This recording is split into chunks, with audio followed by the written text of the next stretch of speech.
नमस्कार दोस्तों, स्वागत है आप सब लोगों का आरपीएससी एग्जाम्स यूट्यूब चैनल पर। प्यारे साथियों, आज के इस वीडियो में अपन आरपीएससी फर्स्ट ग्रेड जीके के पेपर के लिए रीजनिंग में गणितीय संक्रियाएं तथा निष्कर्ष यानी मैथमेटिकल ऑपरेशंस एंड कंक्लूजन वाला टॉपिक पढ़ेंगे, जो कि आपके सिलेबस में दिया हुआ है। साथियों, धीरे धीरे अपनी रीजनिंग की जो क्लास है वो एक प्रकार से रीजनिंग का जो सिलेबस है वो फर्स्ट ग्रेड के लिए पूरा होने वाला है जल्दी ही। अपन उसके बाद में जीके के लिए आरपीएससी फर्स्ट ग्रेड के जीके में जो इतिहास आता है, आपका 15 प्रश्न आते हैं, 15 क्वेश्चन 30 नंबर के आते हैं इतिहास में, वो मैं आपको पढ़ाऊंगा, बहुत शानदार तरीके से पढ़ाऊंगा। तो चैनल से जुड़ जाइएगा, चैनल को सब्सक्राइब कर लीजिएगा। हमारे ऑनलाइन एप्लीकेशन को आप डाउनलोड कर सकते हैं, लिंक आपको डिस्क्रिप्शन में मिल जाएगा। चलिए शुरू कर लेते हैं आज के इस टॉपिक को। ठीक है साथियों, सबसे पहले बात करता हूँ इस प्रश्न की, जो कि आपकी स्क्रीन पर भी देखो, थंबनेल में भी दिया गया था। इस प्रश्न को अपन किस प्रकार से हल करेंगे, देखिए साथियों, यहाँ पे आपका एक नियम काम करेगा जिसको अपन बोर्ड मास का नियम बोलते हैं, बोर्ड मास का रूल बोलते हैं। देखिए बोर्ड मास BODMAS, ये नियम होता है। इसके तहत अपन किसी भी प्रश्न को हल कर सकते हैं गणितीय संक्रिया के। बी का क्या मतलब होता है साथियों? बी का मतलब होता है ब्रैकेट यानी कि कोष्ठक। सबसे पहले छोटे कोष्ठक को हल करते हैं, उसके बाद में अपन मंझले कोष्ठक को हल करते हैं और सबसे लास्ट में बड़े कोष्ठक को हल करते हैं। ठीक है, इसके बाद में ओ का मतलब है ऑफ, या फिर हिंदी में बोलूं तो का, यानी कि जैसे आता है ना कभी कभी 4 का 3%, 4 का 3% मतलब 4 गुणा 3 और बटा में आपका 100% हटाने के लिए। ठीक है, या फिर मैं बोलूं 4 ऑफ 3, तो 4 गुणा 3 यानी कि 12 यहाँ पे आएगा। ठीक है, तो ओ का ये मतलब हो गया। डी का मतलब क्या होता है साथियों? डिवाइड। एम का क्या मतलब होता है? मल्टीप्लीकेशन। ए का मतलब एडिशन और एस का मतलब सब्सट्रैक्शन। यानी कि सबसे पहले ब्रैकेट सोल्व होगा, उसके बाद में ऑफ, ठीक है, उसके बाद में डिवाइड, उसके बाद में मल्टीप्लीकेशन, उसके बाद में एडिशन, उसके बाद में सब्सट्रैक्शन। तो अगर इस क्रम से अगर अपन चलते हैं तो डेफिनेटली अपना प्रश्न का जो आंसर आएगा वो बिल्कुल सही आपका साथियों आंसर निकल के आएगा। ठीक है, ये आपका रूल है। ठीक है, चलिए, बॉडमास का नियम हो गया। अब इस प्रश्न का सॉल्यूशन अपन करते हैं। प्रश्न का सॉल्यूशन कैसे होगा? देखिए, सबसे पहले अपन क्या करें कि इसको देखिएगा, इसको अपन पूरे को किस प्रकार से लिख सकते हैं। इसको देखिए, इसको किस प्रकार से लिखा जा सकता है? इसको लिखा जा सकता है 27, ठीक है, बटा में 4 लिख सकते हैं, भाग 4 का मतलब और गुणा में कितना? 20। तो 4 पंजो 20, ठीक है, 4 पंजो 20, ठीक है, और 27 पंजो कितने होते हैं? 135। अब 135 में अपन देखो, ये 8 में 2 का भाग लगाना पड़ेगा अपने को, प्लस में लिखेंगे 4, ठीक है। उसके बाद में क्या आएगा आपका? गुणा में आगे आएगा ये 4, ठीक है, गुणा में 4, ठीक है, आगे आपका क्या आएगा? माइनस का 3 7 21, 21 आएगा, और प्लस का क्या आएगा? 15 आएगा। इस प्रकार से इसको लिखेंगे। ठीक है, ये बना 135, 4 चौक आपका 16 और माइनस का 21 प्लस का 15। ठीक है, अब देखिए आपका कितना बन गया? ये 166 बन गया।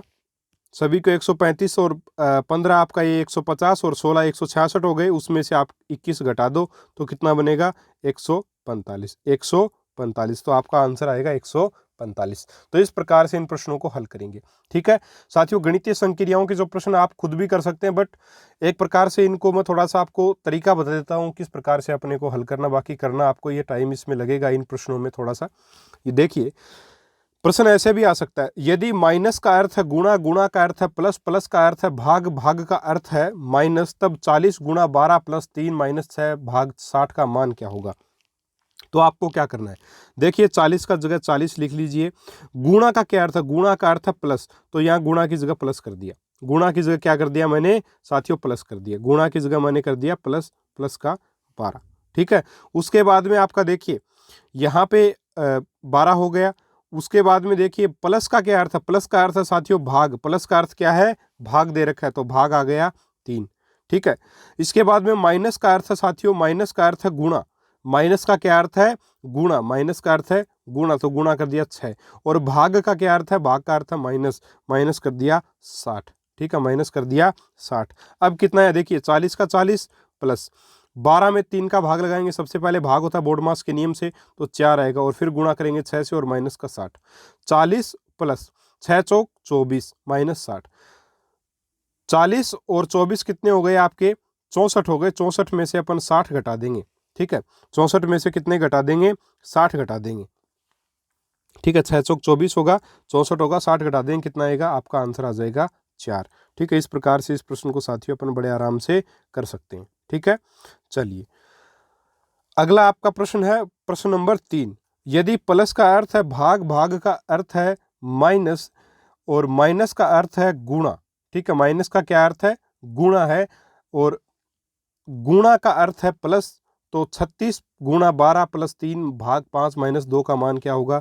साथियों ये प्रश्न आपको स्वयं करना चाहिए, बहुत आसानी से कर सकते हो। इसका जो आंसर आएगा वो साथियों मैं आपको बता देता हूँ, होमवर्क के तौर पे ये आपके लिए क्वेश्चन है, ठीक है। होमवर्क के तौर पे होगा, और यहाँ पे इसका आंसर जो रहेगा वो 30 रहेगा, 30 रहेगा साथियों आंसर, ठीक है। याद रखिएगा इसको। अगला आपका प्रश्न है सॉरी, यदि प्लस को बोला जाए भाग, भाग को बोला जाए माइनस, माइनस को बोला जाए गुणा, और गुणा को बोला जाए प्लस, गुणा को क्या बोला जाए? प्लस, तब 75 प्लस 5 गुणा 3 माइनस 4 भाग 6, इसका मान क्या होगा? देखिए 75 का 75, ठीक है। 75 का अपन 75 लिख लेते हैं। इसके बाद में प्लस का मतलब क्या? भाग, तो भाग आ जाएगा 5। गुणा का मतलब क्या? गुणा का मतलब साथियों आपका प्लस, प्लस का आ जाएगा 3। फिर माइनस का क्या मतलब? माइनस का मतलब गुणा आ जाएगा 4। फिर भाग का क्या मतलब? भाग का मतलब माइनस, माइनस का आ जाएगा 6।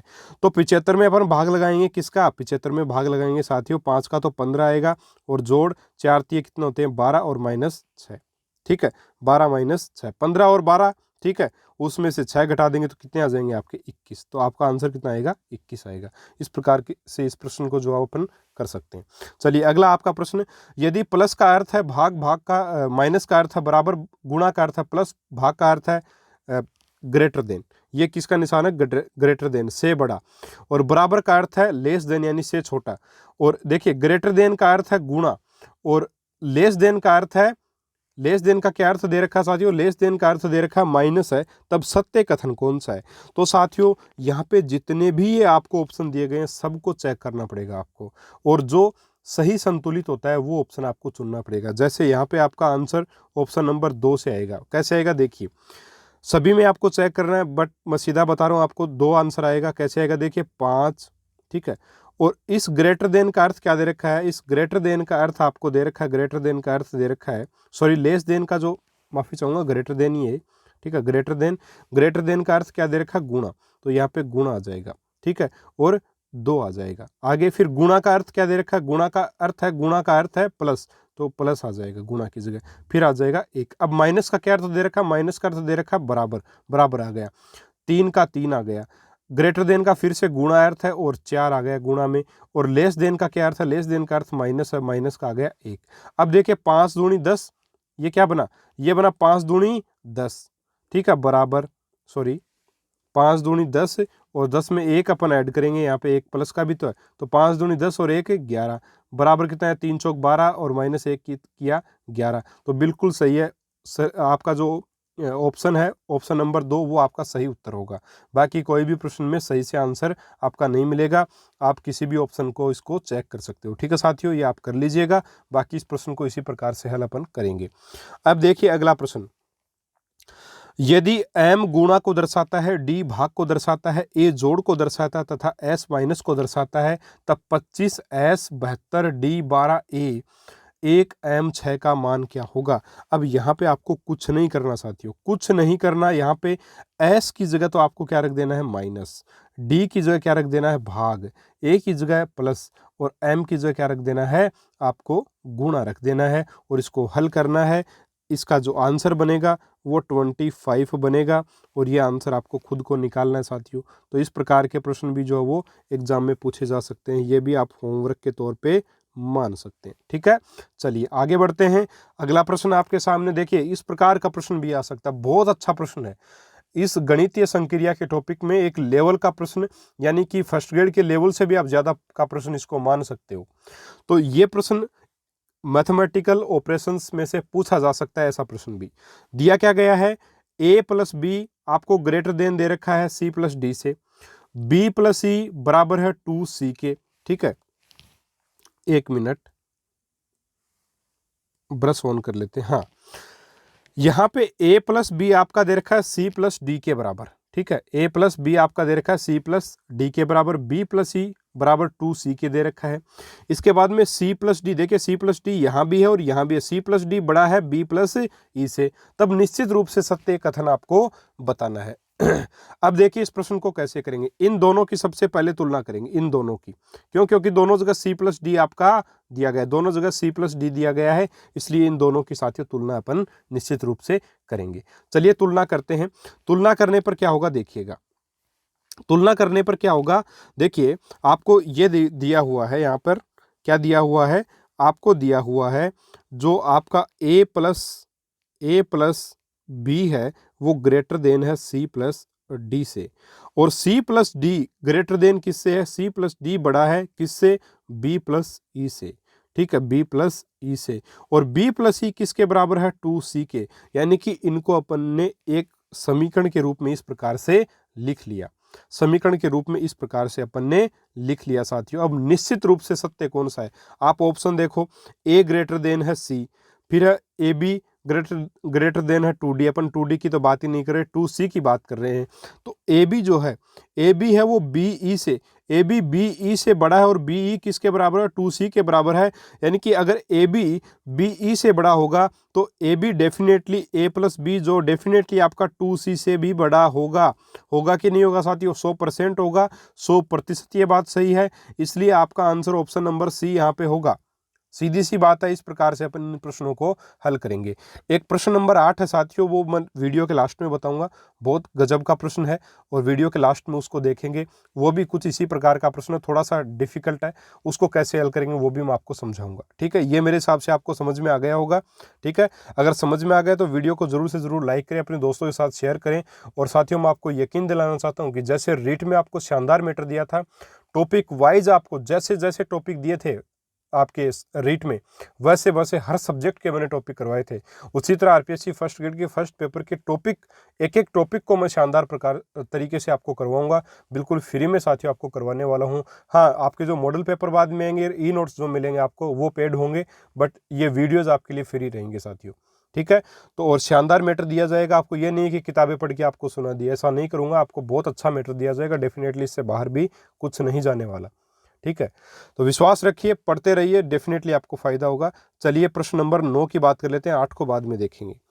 गुणा का अर्थ दे रखा है प्लस, और आपका लेस देन का अर्थ है माइनस, प्लस का अर्थ है भाग, माइनस का अर्थ है बराबर, भाग का अर्थ है ग्रेटर देन, और बराबर का अर्थ है लेस देन, ग्रेटर देन का अर्थ है गुणा।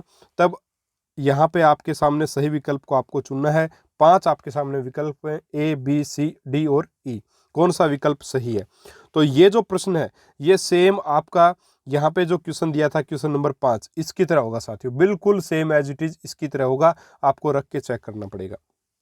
ठीक है, आपको ये चेक करके ही देखना पड़ेगा, तभी आप इसमें आंसर तक पहुंच पाओगे।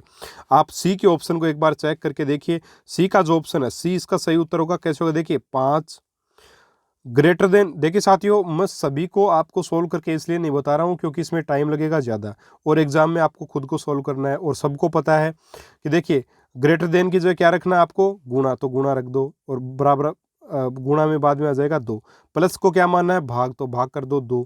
ठीक है, बराबर को क्या मानना है, बराबर को मानना है लेस देन। ठीक है, लेस देन कर दो, 10 आ जाएगा आगे। उसके बाद में लेस देन को क्या मानना है, less than sorry greater than को क्या मानना है, माफी चाहूंगा, हाँ लेस देन को क्या माना है, ये लेस देन आपका, हाँ लेस देन को क्या मानना है आपका, लेस देन को आपको मानना है, लेस देन को माइनस, तो माइनस का आ जाएगा 4। ठीक है, माइनस का क्या आ गया, 4 आ गया। गुणा को क्या मानना है, प्लस, तो ये प्लस आ गया आपका 8। ठीक है, अब देखिए साथियों,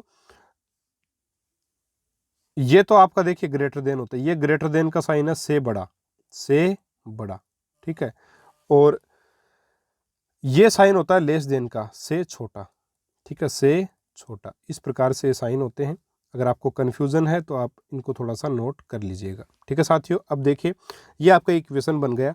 अब यहाँ पे 2 में 2 का भाग लगाएंगे सबसे पहले बोर्ड मास के नियम के अनुसार, तो क्या आएगा, 1 आएगा, 1 को गुणा करेंगे 5 से, तो 5 आ गया। ठीक है, इसके बाद इधर तो आपका क्या बना, 5 बना, इधर बीच में आपका लेस देन का निशान है। आगे देखिए 10 में से आप 4 घटाओगे तो नहीं बनेगी बात, क्योंकि 10 में से 4 घटाए तो कितने बचे 6, और प्लस करेंगे 8 तो आपके 14 बन जाएंगे, जो कि सही नहीं है। तो आप क्या करोगे यहाँ पे, तो आप यहाँ पे साथियों सॉरी, हाँ 14 बनेगा। 10 में से बिल्कुल ठीक है, 10, हाँ ये भी हो सकता है।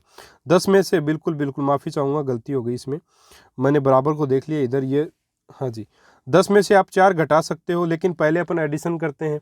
तो 10 में 8 जोड़ दो 18 बनेंगे, 4 घटा दो 14 बनेंगे, तो 5 से बड़ा है 14, बिल्कुल सही बात है। तो यही वाला आपका आंसर जो वो सही यहाँ पे होगा। या एक तरीका और है, 8 में से आप 4 घटाओ, कितने बचे आपके, 8 में से 4 घटाओगे तो 12 बचे, 8 में से 4 घटाओगे तो क्या बचे 12 बचे, 12 में अगर आप 10 जोड़ोगे तो 22 हो गए, जो कि सही नहीं है साथियों। 22 सही नहीं होगा, क्यों नहीं होगा देखिए, सबसे पहले क्या करना होता है एडिशन।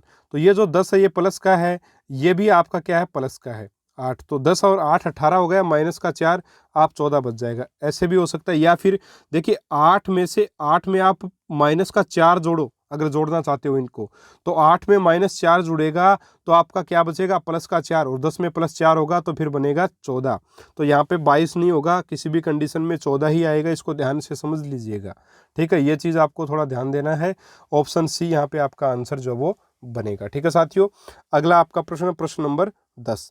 प्रश्न नंबर 10 में आपको इस प्रकार से प्रश्न दिया गया है, बराबर ये 64 के है, ये खाली स्थान पे कौन से निशान आएंगे आपको बताना है। तो ये भी बिल्कुल ऑप्शन से चेक होने वाला प्रश्न है, और इसमें डी ऑप्शन आपका आंसर होगा। सबसे पहले गुणा का निशान आएगा, उसके बाद में आपका जोड़ का निशान आएगा, उसके बाद में भाग का निशान आएगा, उसके बाद में माइनस का निशान आएगा। अगर 9 और 9 गुणा 8, ठीक है, प्लस में क्या आएगा 8 में 4 का भाग लगेगा 2, और माइनस का 9, 9 8 कितने होते हैं 72 प्लस 2 माइनस 9, 72 और 9 कितने होते हैं साथियों, 72 और 2 कितने होते हैं, माफी चाहूंगा 74, 74 में से 9 घटाएं तो कितना आएगा 65, और 65 ही यहाँ पे आपका दे रखा है। तो ऑप्शन नंबर डी ही यहाँ पे सही उत्तर आपका रहेगा, ठीक है। बाकी ऑप्शन से चेक करोगे तो ये आपका आंसर बनेगा ही नहीं सही, ठीक है, इसलिए ऑप्शन नंबर डी यहाँ पे आपका उत्तर होगा। प्रश्न नंबर, अभी बात कर लेते हैं प्रश्न नंबर 8 की साथियों। प्रश्न नंबर 8 की बात करूंगा, उसके बाद में 1 मिनट, प्रश्न नंबर 9 तो अपना हो गया, हाँ जी ये प्रश्न नंबर 9 तो देखिए आपका हो गया, 9 और 10 हो गए, प्रश्न नंबर 8 हो गया, और उसके बाद में पहले प्रश्न नंबर 8 की बात करेंगे अपन, लेकिन यहाँ पे ये प्रश्न नंबर 10 तक हो चुके हैं। ये आपका प्रश्न नंबर बोले कहलाएगा 11, ठीक है, और ये 12 नंबर का प्रश्न, इनको भी अपन करेंगे बहुत अच्छे प्रकार से, ठीक है। देखिएगा प्रश्न नंबर अभी 8, प्रश्न नंबर 8 क्या बोल रहा है, देखिए प्रश्न नंबर 10 तक कर चुके हैं, 7 के बाद में 9 10 किया था, अभी 8 का प्रश्न देखिए। प्रश्न नंबर 8 बोल रहा है प्रश्न नंबर 8 क्या कह रहा है देखिए साथियों, प्रश्न नंबर 8 में साफ तौर पे बोला गया है कि ए प्लस ई बराबर है बी प्लस डी के, ठीक है। ए प्लस बी जो है वो बराबर है सी प्लस ई के, और ए प्लस डी बराबर है 2b के, और सी प्लस ई बराबर है बी प्लस डी के। तो बी प्लस डी यहाँ पर भी है और यहाँ पर भी है, ठीक है। तो पहले तो इन दोनों की तुलना करेंगे, फिर सी प्लस ई यहाँ पर भी है और यहाँ पर भी है, ठीक है, तो फिर इनकी तुलना करेंगे, और एक इक्वेशन बना करके लिखने की अपन कोशिश साथियों यहाँ पे करने वाले हैं, ठीक है। चलिए करते हैं इसको। तो सबसे पहले तुलना कर लेते हैं अपन यहाँ पे, 1 मिनट, हाँ जी यहाँ पे मैं लिख देता हूँ। सबसे पहले आपको दिया है ए प्लस ई, पहली बात आपको ये दी गई है ए प्लस ई बराबर है बी प्लस डी के, ये आपको सबसे पहले दिया गया है, ठीक है। इसके बाद में क्या दिया है, बी प्लस डी है ना, बी प्लस डी वो साथियों बड़ा है, वो छोटा है, यानी बी प्लस डी से बड़ा कौन है, सी प्लस ई जो है वो बड़ा है साथियों बी प्लस डी से, ठीक है। यानी कि बी प्लस डी ये रहा, ये बराबर है ए प्लस ई से। अगर ये B plus C plus E B plus D से बड़ा है तो ये ए प्लस ई, यानी कि इससे भी ये क्या होगा बड़ा होगा। तो इधर मैं सी प्लस ई लिख सकता हूँ कि नहीं लिख सकता, बिल्कुल आराम से लिख सकता हूँ, कहीं कोई दिक्कत इसमें आपको नहीं होनी चाहिए, ठीक है, ये लिख दिया। अब आपके पास इक्वेशन कौन सा आता है, ये वाला इक्वेशन, सी प्लस ई से कौन बड़ा है, ए प्लस बी, तो ए प्लस बी को मैं इधर लिख सकता हूँ ए प्लस बी, ठीक है, कोई दिक्कत नहीं मेरे हिसाब से, ठीक है। चलिए बिल्कुल लिख लिया, लेकिन अभी a plus d a plus d बराबर 2b दे रखा है और इसको साथियों कहीं पर भी अपन इसमें नहीं डाल सकते क्योंकि ऐसा कोई रिलेशन किसी के साथ भी नहीं दे रखा है। चलिए कोई दिक्कत नहीं है, ये अपन ने लिख लिया। अगर ये लिख लिया तो अब देखिए क्या होगा। अब देखिए आप इन दोनों की तुलना कीजिए, इन दोनों की तुलना कीजिए। तुलना करने पर आप क्या पाओगे, देखिए तुलना करते हैं और हाँ जी, इन दोनों की अपन तुलना करते हैं। इन दोनों की तुलना करेंगे तो c प्लस ई ये बराबर है आप सॉरी ग्रेटर देन है आपका a प्लस ई से। ठीक है, ई दोनों तरफ है, ई से ई कटेगा, यानी c है वो ग्रेटर देन है a। भाई ई दोनों तरफ जुड़ा हुआ है, दोनों तरफ ई है वो जुड़ा हुआ है, फिर भी c प्लस ई बड़ा है, इसका मतलब c का मान a से ज़्यादा है। तो पहली बात जो निकल के आई अपने पास, जो पहला कंक्लूजन निकल के आया कि a डेफिनेटली बड़ा है सॉरी c डेफिनेटली आपका बड़ा है a से, c है वो डेफिनेटली आपका बड़ा है a से। ये एक बात आपके सामने निकल के आ गई, कहीं कोई दिक्कत नहीं है अब इसमें। अब इसके बाद में एक और कंक्लूजन अपन देखते हैं। वो कंक्लूजन क्या है, वो कंक्लूजन है आपका ए बी और बी डी से, बी प्लस डी से, ए प्लस बी और बी प्लस डी से। अब देखिए यहाँ पे है ए प्लस बी, अब ये ग्रेटर देन है सी प्लस ई से और सी प्लस ई ग्रेटर देन है ए प्लस ई से और ए प्लस ई बराबर है बी प्लस डी से। तो ए प्लस बी डेफिनेटली बड़ा होगा बी प्लस डी से। ठीक है भाई, बी प्लस डी से तो ए प्लस बी बड़ा ही होगा। देखिए बड़े का निशानी है तो बड़ा ही होगा डेफिनेटली, इसमें तो कोई दो राय नहीं है, कहीं कोई दिक्कत नहीं होनी चाहिए इसमें। अब देखिए बी है वो दोनों तरफ जुड़ा हुआ है साथियों, फिर भी ए प्लस बी बड़ा है बी प्लस डी से, इसका मतलब ए डेफिनेटली बड़ा है डी से। तो दूसरी बात आपके पास निकल के आ गई, दूसरी बात आपके पास निकल के क्या आ गई कि ए है वो बड़ा है डी से, और इन दोनों से एक बात निकल के आ गई, वो क्या आ गई कि सी बड़ा है ए से और ए बड़ा है डी से।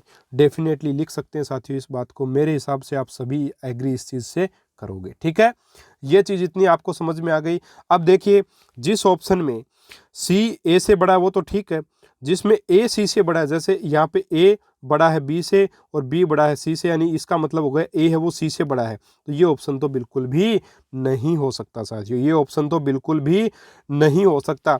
और ऑप्शन नंबर 2 को चेक करो, इसमें देखिए डी ग्रेटर देन दे रखा है, ग्रेटर देन दे रखा है ए से, यानी डी को बड़ा बता रखा है, जबकि एक्चुअल में ए बड़ा है, तो ये ऑप्शन भी आपका नहीं हो सकता, ये ऑप्शन भी आपका नहीं हो सकता। चलिए अभी तीसरा और चौथा ऑप्शन, या अभी अपन और आगे थोड़ा सा अपने को बढ़ना पड़ेगा, और आगे कैसे बढ़ेंगे देखिए, बहुत आसानी से कर सकते हैं।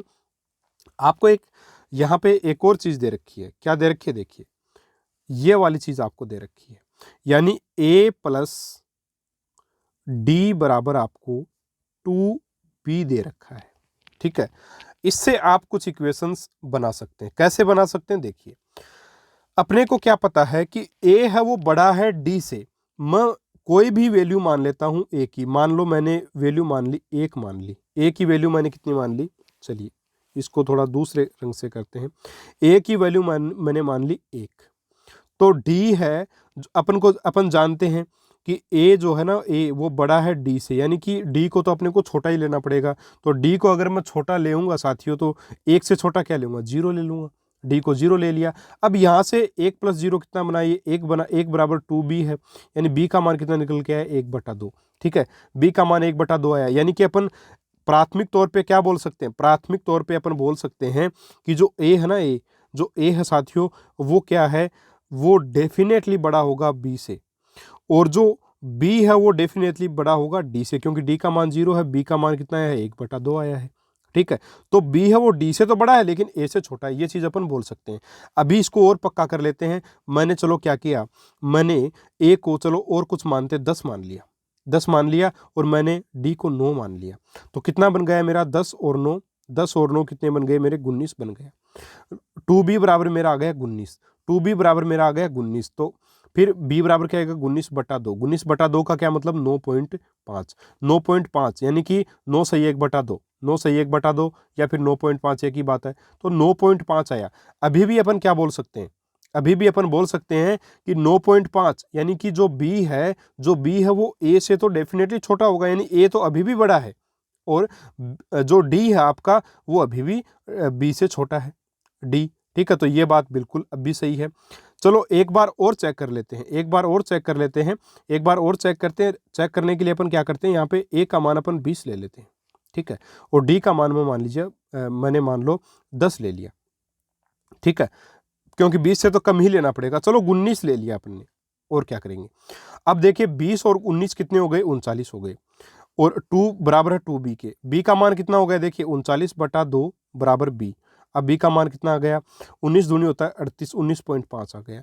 यानी कि अभी भी a का मान तो है वो b से बड़ा ही है, और b का मान अभी भी d से बड़ा है। तो डेफिनेटली अपन क्या बोल सकते हैं साथियों, डेफिनेटली अपन यहाँ से क्या बोल सकते हैं, यहाँ से अपन बोल सकते हैं, ठीक है, यहाँ से कोई भी एक वैल्यू पुटअप कर लो। ये 1 पुटअप कर लिया, ये 0 पुटअप कर लिया, तो ये आपका 1 बना, 1 प्लस 0 बराबर आपका 2b के बना, तो b का 1 बराबर 2b बना, तो b बराबर आपका आया 1/2। और यहाँ पे आप क्या कंक्लूजन निकालोगे, आप कंक्लूजन निकालोगे कि सर a सदा बड़ा होगा b से, और b सदैव बड़ा होगा d से। ये दो कंक्लूजन आप यहाँ से निकालोगे, तो दो कंक्लूजन अपने पास और आ गए। एक तीसरा कंक्लूजन क्या निकल के आया कि साथियों a है ना, वो b से भी बड़ा है। और आपका एक चौथा कंक्लूजन निकल के आया, b वो साथियों d से बड़ा है। इन दोनों को मिला के क्या लिख सकता हूँ, a बड़ा है b से और b बड़ा है d से। इन दोनों को मिला के क्या लिख सकता हूँ कि c बड़ा है a से, ठीक है, और a बड़ा है b से, b बड़ा है d से। ये मैं लिख सकता हूँ साथियों, बिल्कुल लिख सकता हूँ। अब क्या आपने को ई को देखने की आवश्यकता है, अगर ई को देखने की आवश्यकता पड़े तो इसी प्रकार से आप चेक कर सकते हो, बाकी आवश्यकता ही नहीं है। क्यों नहीं है, देखिए यहाँ पे तीसरा ऑप्शन क्या है, तीसरा ऑप्शन बोल रहा है देखिए b greater than a, b greater than a. अपने को चौथे संबंध की भी आवश्यकता नहीं थी, क्योंकि तीसरे संबंध में आ गया ए बड़ा है बी से, जबकि बोल रखा है तीसरे ऑप्शन में बी बड़ा है ए से, तो ये ऑप्शन तो वैसे ही गलत हो गया। तो ऑप्शन नंबर 4 आपका आंसर होगा। इस प्रकार से इन प्रश्नों को अपन हल कर सकते हैं, इस प्रकार से इन प्रश्नों को आप हल कर सकते हैं। मेरे हिसाब से आपको ये अच्छे से समझ में आ गया होगा, ठीक है, अच्छे से समझ में मेरे हिसाब से साथियों आपको ज़रूर से ज़रूर ये आ गया होगा, ठीक है। एक आपका संबंध, ये दूसरा संबंध बना, और ये आपका तीसरा संबंध बना, और ये चौथा संबंध आपका बन गया, ठीक है। ये 4 संबंध बने, इससे अपन ने पूरे प्रश्न को हल जो वो कर लिया। तो इस प्रकार के प्रश्न अगर आए तो ऐसे हल करना है आपको, ठीक है। चलिए अभी आगे बढ़ते हैं, प्रश्न नंबर 9 की बात करते हैं, जहाँ पे आपको कुछ कथन दिए फिर निष्कर्ष दिए। कथन से पहले आपको निर्देश भी दिए गए हैं। क्या निर्देश हैं, p@q का अर्थ है, p@q का अर्थ है p less than equal to. Less than equal to का मतलब है p या तो q से छोटा है या फिर p q के बराबर है, ठीक है। और p हैश q का अर्थ है p greater than equals to q। p और डबल सर्किल q का अर्थ है p बराबर q। p स्टार q का अर्थ है p लेस देन Q, और $Q का अर्थ है P ग्रेटर देन Q। तो निम्न कथनों के आधार पे बताएं कि कौन सा विकल्प सही है, ठीक है। अब देखिए आपको आंसर करना है, अब आप आंसर करिएगा। कैसे करेंगे, देखो कथन क्या है, D@T। D@T का क्या अर्थ है, P@Q का अर्थ है P less than equals to Q। तो D less than equals to आपका T यहाँ पे आ जाएगा, पहली बात, ठीक है। पहली बात क्या आ जाएगी, यही आएगी, कोई दिक्कत नहीं इसमें। आगे क्या आएगा, देखिए आगे आपका आएगा टी स्टार ई। टी स्टार ई का क्या अर्थ होगा, टी है वो लेस देन है ई से, क्योंकि पी स्टार क्यू का अर्थ है पी लेस देन क्यू, ठीक है, पी लेस देन क्यू, ये अर्थ है, तो यहाँ पे लिख लिया। फिर $N का क्या अर्थ है, देखिए $Q का अर्थ है P ग्रेटर देन Q, यानी E ग्रेटर देन N यहाँ पे आ जाएगा, ठीक है, E ग्रेटर देन N यहाँ पे आपका आ जाएगा, ठीक है साथियों। ये चीज़ें आ गई। अब निष्कर्ष में इसको भी डिकोड करना है अपने को। निष्कर्ष क्या है, $N। भाई डॉलर का अर्थ क्या है, यहाँ पे अपन ने निकाल रखा है E ग्रेटर देन D, लिख देंगे इसको भी, और ये आपका T ग्रेटर देन N। अब ये निष्कर्ष सही है या नहीं है, ये आपको बताना है। अब देखिए सबसे पहले अपन तुलना किन की करेंगे, सबसे पहले अपन तुलना किन की करेंगे, अपन तुलना करेंगे अब भाई E ग्रेटर देन D, तो E और D जिसमें है उनकी तुलना करेंगे। तो इन दोनों की अपन तुलना सबसे पहले करेंगे, इन दोनों की तुलना अपन सबसे पहले करेंगे। और तुलना करने पर देखो क्या दे रखा है, D है ना, D वो छोटा है T से, और T छोटा है E से। D है वो T से छोटा, और T है वो E से छोटा, मतलब E सबसे बड़ा है, E सबसे बड़ा है, यानी कि E D से भी बड़ा है। तो ये कथन सत्य होगा कि नहीं होगा, ये बिल्कुल सत्य होगा साथियों, बिल्कुल सत्य होगा। तो कथन निष्कर्ष एक तो आपका सही है। अब दूसरे निष्कर्ष की बात करते हैं, टी ग्रेटर देन एन। अब इसके लिए किसकी तुलना करूंगा मैं, इसके लिए किसकी तुलना करूंगा साथियों, इसके लिए अपन तुलना करेंगे जहां पे टी और एन दोनों है। टी और एन दोनों कहां पे हैं, यहां पर है, तो इन दोनों की अपन यहाँ पे तुलना साथियों करेंगे। अब देखो यहाँ पे क्या दे रखा है, टी छोटा है ई से और ई बड़ा है एन से। टी है ना, टी वो छोटा है ई से और ई बड़ा है एन से, यानी कि टी और एन दोनों ही छोटे हैं ई से। टी और एन दोनों छोटे हैं ई से, इस बात से अपने को ये पता, इन दोनों से ई ग्रेटर देन एन और ई ग्रेटर देन टी, यानी कि टी जो है ना, ई जो है ना, सॉरी टी नहीं, ई आपका एन और टी दोनों से क्या है साथियों, बड़ा है ई। अपने को ये नहीं बता रखा कि टी एन से बड़ा है या छोटा है, नहीं बता रखा है, या बराबर है, अपने को नहीं पता, बट यही बताया है कि ई दोनों से बड़ा है, टी और एन से। बट टी के लिए थोड़ी बताया अपने को, ये अनिश्चित साथियों, ये निश्चित नहीं है, ये क्या है, निश्चित नहीं है। इसको मैं लिखूंगा, एक मिनट माफी चाहूंगा, हाँ जी, इसको अपन क्या लिखेंगे, निश्चित नहीं। ये चीज निश्चित थोड़ी है साथियों, निश्चित नहीं है, अपन निश्चित थोड़ी कर सकते हैं इसको, निश्चित नहीं है ये। अपन निश्चितता के साथ थोड़ी बोल सकते हैं टी जो वो बड़ा है इनसे। अब भाई अपने को ये पता है कि ई दोनों से बड़ा है, बट अपने को कहीं ये नहीं बताया है कि टी बड़ा है या एन बड़ा है, बिल्कुल नहीं बताया है, बराबर है नहीं बताया है। अपन कन्फर्म होके नहीं बोल सकते इसको, हो सकते हैं बट कन्फर्म नहीं बोल सकते। तो कन्फर्म नहीं बोल सकते, इसका मतलब ये आपका निश्चित नहीं है, इसका मतलब ये असत्य होगा। निश्चित नहीं है मतलब असत्य होगा, यानी कि आपका कौन सा ऑप्शन आपका सही होगा साथियों, यहाँ पे आपका ऑप्शन नंबर एक सही, ए सही होगा। यहाँ पे एक नंबर सही होगा। क्यों सही होगा, निष्कर्ष एक सत्य है यहाँ पे।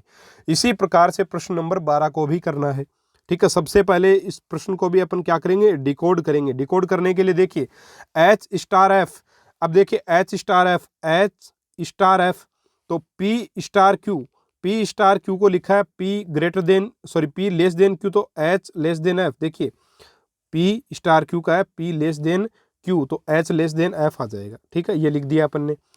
आगे है f hash g, p hash q का अर्थ है p greater than equals to q, p greater than equals to q, तो f greater than equals to g लिख देंगे।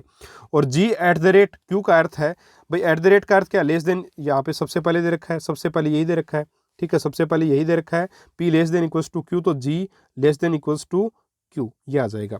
अब इसको डिकोड करेंगे, इसको डिकोड करेंगे तो क्या लिखेंगे, इसको डिकोड करेंगे तो लिखेंगे अपन कि क्यू जो है वो अब डबल सर्किल है, डबल सर्किल का अर्थ बराबर था, तो Q बराबर F लिखूंगा मैं, ठीक है। इसको डिकोड करेंगे तो इसको Q स्टार F, स्टार का मतलब है आपका ग्रेटर देन, तो less than, Q less than F, इसको ये लिख देंगे। अब अपन बताएंगे कि क्या ये चीज सही है। अब देखिए साथियों, जहां पर एक मिनट, हाँ जी, जहां पर Q और F दोनों हैं उनकी तुलना करके अपन बताएंगे। जहां पर Q और F दोनों हैं वहां से तुलना करेंगे, तो यहां से आप तुलना कर लो, ठीक है, यहां से आप तुलना इसकी कर लीजिए। अब अपने को बोला है कि F ना, F वो या तो G से बड़ा है या बराबर है, ठीक है। और दूसरे में क्या बोला है, Q है ना, Q वो या तो G से बड़ा है या बराबर है, यानी कि F और Q दोनों ही या तो G से बड़े हैं या G के बराबर हैं। कन्फर्म नहीं बोला है कि बड़ा है या बराबर है, कन्फर्म नहीं है, या तो बड़े हैं या बराबर हैं। तो साथियों फिर Q F के, कोई जरूरी थोड़ी है Q F के बराबर होगा, क्योंकि देखिए F और Q ये दोनों G से बड़े हैं और हो सकता है बराबर भी हों, ठीक है। बट ये कोई जरूरी थोड़ी है कि F डेफिनेटली Q के बराबर ही होगा, बिल्कुल नहीं हो सकता साथियों। अपन बिल्कुल भी नहीं बोल सकते निश्चित रूप से, ये निश्चित नहीं है साथियों, ये चीज निश्चित नहीं है, ठीक है, निश्चित नहीं है, ये चीज निश्चित नहीं है साथियों। अपन देखिए F और Q दोनों जो वो G से क्या है, बड़े हैं और या फिर बराबर हैं, या तो बड़े हैं या बराबर हैं। अब पहले ही बोल दिया या तो बड़े हैं या बराबर, अपने को नहीं पता कि बड़ा है एक्चुअल में या बराबर है, ठीक है। क्वेश्चन में बोल रखा है कि क्या बोल रखा है कि इसको इस प्रकार से समझें कि F और Q दोनों आपके बराबर या बड़े दे रखे Q से, पर और पहले में क्या बोल रखा है, Q बराबर है F के, Q बराबर F है, इसका मतलब तो साथियों इसने इस बड़े होने का कोई औचित्य ही नहीं रहा। ठीक है, ये जी है साथियों। एफ और क्यू ले आपका ग्रेटर देन इक्वल्स टू दे रखा है जी, एफ और Q greater than equals to है जी के। अगर क्यू बराबर है एफ के, क्यू बराबर एफ कब आएगा? जब एफ जो है वो जी के बराबर हो और क्यू भी क्या हो? जी के बराबर हो, तब आएगा। लेकिन फिर ग्रेटर देन वाला साइन कहाँ गया? उसको तो अपन भूल गए, है ना, जबकि वो तो यहाँ पे दिया गया है साथियों। तो इस प्रकार से अपन निश्चित रूप से नहीं बोल सकते, निश्चित रूप से क्यू बराबर एफ अपन बिल्कुल भी नहीं बोल सकते, तो ये चीज़ निश्चित नहीं है। और ना ही अपन ये बोल सकते हैं कि क्यू है वो छोटा है एफ से, क्योंकि अपने को थोड़ी पता है भाई, दोनों का संबंध जी से पता है अपने को। एफ और क्यू दोनों के दोनों जी से बड़े या बराबर हैं, लेकिन बड़े हैं या बराबर हैं ये भी नहीं पता कन्फर्म। तो फिर अपन कैसे बोल सकते हैं कि एफ बराबर क्यू है? ये निश्चित नहीं है। और क्यू है वो बड़ा है एफ से, ये भी नहीं बोल सकते। और ये भी नहीं बोल सकते कि एफ बड़ा है क्यू से। तो अगर साथियों यहाँ पे देखिए, ये भी निश्चित नहीं है, निश्चित नहीं है, निश्चित नहीं। अगर यहाँ पे एक चीज ये होती ना, अगर यहाँ पर ऐसे होता क्यू ग्रेटर देन एफ, तो ये भी साथियों निश्चित नहीं होता, ये भी निश्चित नहीं होता, क्योंकि अपन नहीं बता सकते, अपने को रिलेशन ही नहीं दिया गया, तो कैसे बताएंगे अपन? नहीं बता सकते। इसलिए जब नहीं बता सकते तो दोनों ही कथन क्या हैं? असत्य हैं। तो ऑप्शन नंबर 4 आपका आंसर होगा। ऑप्शन नंबर 4 यहाँ पे आपका उत्तर होगा। और इसी के साथ ये टॉपिक आपका साथियों यहाँ पे कंप्लीट होता है। ठीक है, उम्मीद करूंगा बहुत अच्छे से आपको समझ में आया होगा। इतने अच्छे से आपको पेड कोर्सेज में भी देखने को नहीं मिलने वाला है, ये भी मेरी गारंटी है साथियों। फिर भी आप देखते रहिए, जो लोग जुड़े हुए हैं चैनल से डेफिनेटली फ़ायदा मिलेगा इस चीज़ की, मेरी गारंटी है आपको। ठीक है, गारंटी है, 100% आपको फ़ायदा मिलेगा। और ये प्रश्न जो होमवर्क में मैं आपको देता हूँ डेफिनेटली करिएगा। ठीक है, बहुत ज़रूरी है। और इतने प्रश्न आपको लगभग करवा देता हूँ कि आपको कहीं से और प्रैक्टिस करने की बिल्कुल भी आवश्यकता नहीं है। अगर करोगे तो आप डेफिनेटली इन प्रश्नों को कर पाओगे। ठीक है, तो उम्मीद करूंगा आज का टॉपिक अच्छे से समझ में आया होगा। चैनल को सब्सक्राइब जरूर करिएगा, हमारे एंड्रॉइड एप्लीकेशन को जरूर से जरूर डाउनलोड कर लें। उसमें जो आरपीएससी फर्स्ट ग्रेड के जीके के पेपर का जो पैकेज है बिल्कुल फ्री में अवेलेबल है, उसको आप ज्वाइन जरूर कर लीजिएगा। कुछ समय बाद में आपके लिए टेस्ट सीरीज वगैरह भी चलाएंगे, वो जरूर पेड होंगी, बट बहुत ज़्यादा कीमत उनकी भी नहीं रहेगी साथियों, और बहुत ही शानदार मैटर आपको दिया जाएगा। ठीक है साथियों, नमस्कार, जय हिंद, जय भारत।